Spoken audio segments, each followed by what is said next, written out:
Welcome back my YouTube channel.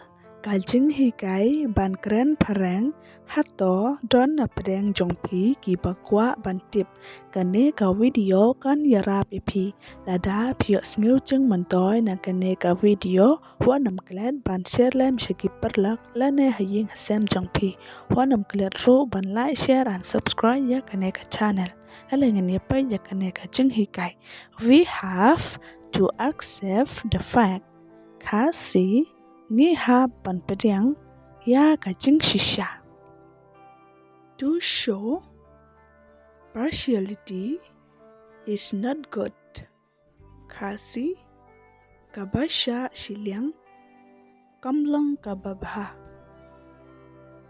Wisdom is the principal things. Kasi kajing stan kalong kabakong san. We have come a long way. Kasi ngi wan na kalunti kabajngai bha. Don't expect anything from me. Kasi what kmi denti hi ay nanga. When you do good things, no one remember. Kasi haba pile ya kababha omdon bakan mau. Hard work is a key to success. Kasi kajing tray shitom kalong kalunti sha kajing job.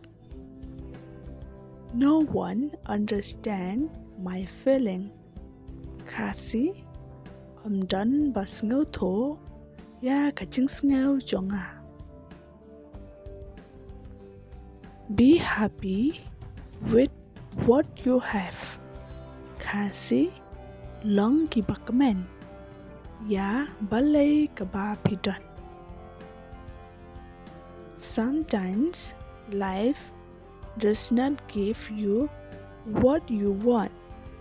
Kasi teng ha kajing im pim yo ka ay kaba pikwa.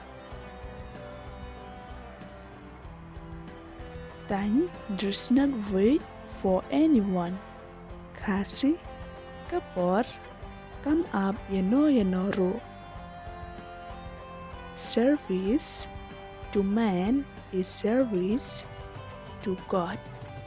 Kasi kajing syakri ya ubriu kalong kajing syakri ya ublay. Try to understand others' feelings. Kasi persyang ban sngau tho ya kajing sngau kiway. I did hear a word you said. Kasi ngam yo sngau ya ki kentin ba pi ang. Life is a journey.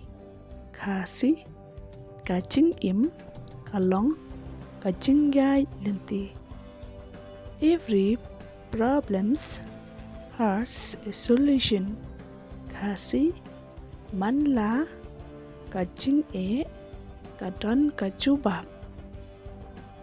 I can promise to fix all of your problems, but I promise you won't face them all alone. Kasi ngamla ban kular ban penbe ya baro kijing jongpi.